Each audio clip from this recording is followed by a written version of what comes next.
नमस्कार मित्रों, टीएससी में आप सभी का स्वागत है। आईईएस यानी इंडियन एडमिनिस्ट्रेटिव सर्विस।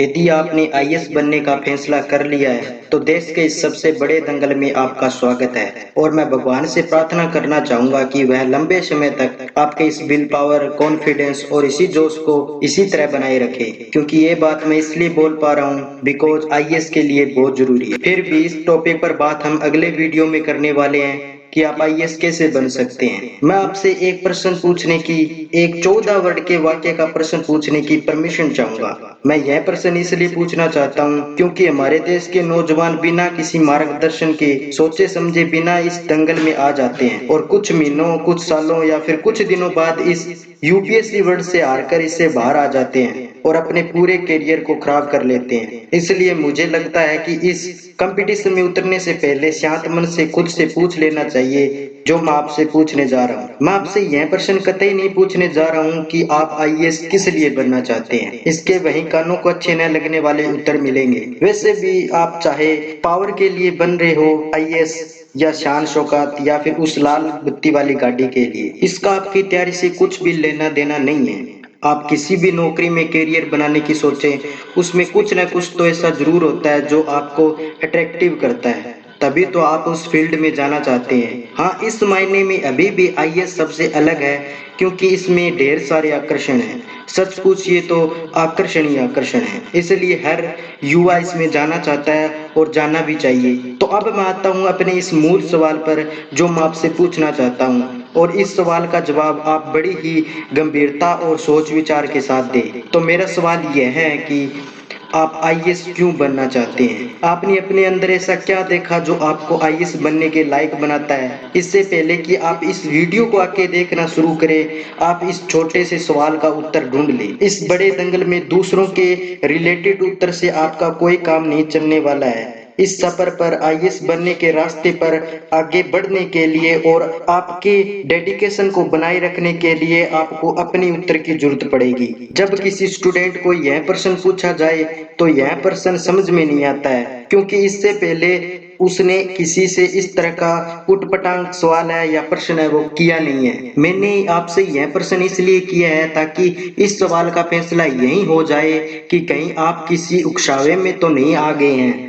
आपके सोचने विचारने के बाद कुछ के मन में यह तत्काल उत्तर आ गया होगा जो कि स्क्रीन पर आपके दिखाई दे रहा है कि सर मैं हमेशा से थ्रू आउट फर्स्ट क्लास रहा हूँ, इसलिए मुझे लगता है कि मैं यह कर लूंगा। मैं खूब मेहनत करने वाला स्टूडेंट हूँ। लोग कहते हैं कि तू तो बहुत इंटेलिजेंट है, तू आईएएस बन सकता है। मेरे पापा मम्मी ऐसा चाहते हैं और मैं उन्हें निराश नहीं देखना चाहता, चाहे कुछ भी हो जाए मैं इसे जरूर करके रहूंगा। दोस्तों, इन उत्तरों से आपकी परीक्षा से कुछ लेना देना नहीं है और मैं अपने नौजवान साथियों से यही कहना चाहूंगा कि तुम अपने टारगेट के बारे में एक बार फिर से सोचो। और ऐसा मैं इसलिए बोल पा रहा हूँ क्योंकि आपके इन गुणों में ऐसा कोई भी नहीं है जो आपको आईएएस बना दे, नहीं ही आपको आईएएस के लायक या यूपीएससी के लायक बनाएंगे। आपको मेरा ये वाक्य सुनकर थोड़ा अजीब लगा होगा, पर दोस्तों यही सच्चाई है। यहाँ मैं आपको डिमोटिव करने की बात नहीं कह रहा हूँ, आप परेशान मत होइए। हम अगले वीडियो में इसी टॉपिक पर चर्चा करने वाले हैं कि आप आखिर आईएएस कैसे बनेंगे, आपको आईएएस बनने के लिए क्या चाहिए। अब मैं आपको इन्हीं उत्तरों से मिलती जुलती एक कहानी पेश कर रहा हूँ जो आपकी इस यात्रा और सफर में हेल्प करेगी, और यदि आप यात्रा कर चुके हैं तो आपका सही से मूल्यांकन भी करवा देगी। एंड आई एम श्योर यह मूल्यांकन आपको और ठोस बनाएगा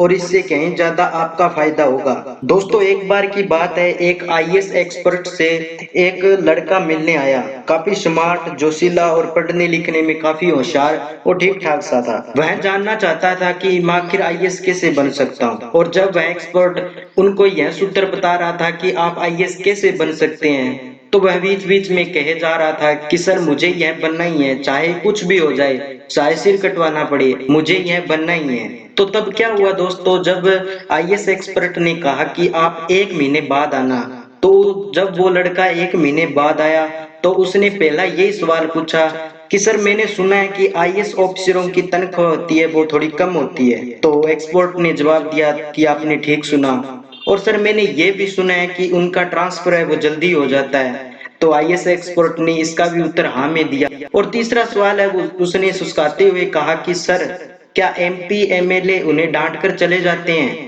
तो आईएएस एक्सपर्ट ने कहा कि जी हाँ, ये भी सच्चाई है। इतनी बातचीत के बाद जब वो लड़का फाइनल उत्तर पर आया तो सुनिए उसने क्या कहा कि सर इतनी झंझट है इसमें कि इतना कार्य है, मतलब इतनी कार्य होने के बावजूद भी इसमें इतने झंझट है, तो क्यों ना हम किसी और कंपटीशन की तैयारी कर ले। तो वो एक्सपर्ट उसकी बातें सुनकर, उसके फाइनल उत्तर को सुनकर चकित हो गया, क्योंकि जब वो पहले आया था, यानी 1 महीने पहले आया था, तो वो बात कर रहा था कि सर मुझे आईएएस बनना ही है, चाहे कुछ भी हो जाए, सिर कटवाना पड़े। और आज वह फाइनल उत्तर पर आकर कह रहा है कि इसमें इतना कार्य है, इतनी झंझटें हैं, तो क्यों ना किसी और नौकरी को कर लिया जाए। तो उस एक्सपर्ट ने अपने मन में सोचा कि इसके निर्णय का सम्मान करते हुए उसे मुक्ति पा ली, क्योंकि उसको आईएएस बनाया ही नहीं जा सकता था। तो दोस्तों, इस कहानी से आपको क्या प्रेरणा मिली है, मुझे कमेंट बॉक्स में जरूर बताना, क्योंकि इस कहानी में एक ऐसी प्रेरणा है जो आप पकड़ लेते हो तो आपके अंदर एक ऐसी सोच आईएएस के प्रति डेवलपमेंट हो जाएगी जो आपके लाइफ को और भी अट्रैक्टिव बनाएगी। मुझे आज बड़े दुख के साथ यह कहना पड़ रहा है कि आज भी मेरे देश के युवा और स्टूडेंट को भाषा नहीं आती है, और जो भी आती है वो भी उटपटांग या अटक पटक के तरीके से, या यूं कहिए कि अशुद्ध रूप में। और वे ग्रेजुएट भी हो चुके हैं, उन्हें किसी भी विषय का कोई नॉलेज नहीं है, यहाँ तक कि आईएएस पद्धति के बारे में उसे कुछ मालूम नहीं है। और ऐसे विद्यार्थी बड़े जोश में आकर यह फैसला कर लेते हैं कि मैं आईएएस बनूंगा, और इस फैसले से भी ज्यादा यह महत्वपूर्ण बात हो जाती है कि वे अपने पूरे कैरियर और अगले 2-3 साल है वो खराब कर लेते हैं या बर्बाद कर लेते हैं। और दोस्तों, लास्ट में यही बात कहना चाहूंगा कि कोई भी कार्य इम्पॉसिबल नहीं है। अगर आप इम्पॉसिबल से पूछोगे कि भाई तू क्या है, तो वह खुद जोर जोर से कहेगा कि आई एम पॉसिबल। तो आप किसी भी कार्य को इम्पॉसिबल न मानिए, उसे एक सही मोटिवेशन और सही डायरेक्शन के साथ करोगे तो आसानी से अचीव कर सकते हो। तो हम यूपीएससी सीरीज के डे 3 में यही बात करने वाले हैं, या तीसरा जो वीडियो आने वाला है उसमें हम इसी पर चर्चा करेंगे कि आप आईएएस के प्रति कैसे लायक बन सकते हैं, या आप आईएएस कैसे बनेंगे। तो इस टॉपिक पर हम अगले वीडियो में चर्चा करेंगे। तो कैसा लगा ये वीडियो आप मुझे कमेंट बॉक्स में जरूर बताइए। अगर आपका कोई भी सवाल हो आईएएस के प्रति तो आप मुझे स्पेशली मेल कर सकते हैं, या कमेंट बॉक्स में फ्री टू फ्री लिख सकते हैं, उसका मैं उत्तर स्पेशल दूंगा। और अगर आपका कोई भी वीडियो के प्रति सुझाव हो तो आप कमेंट बॉक्स में जरूर लिखें, उस पे मैं आगे वीडियो बनाऊंगा। तब तक के लिए जय हिंद, जय भारत, वंदे मातरम।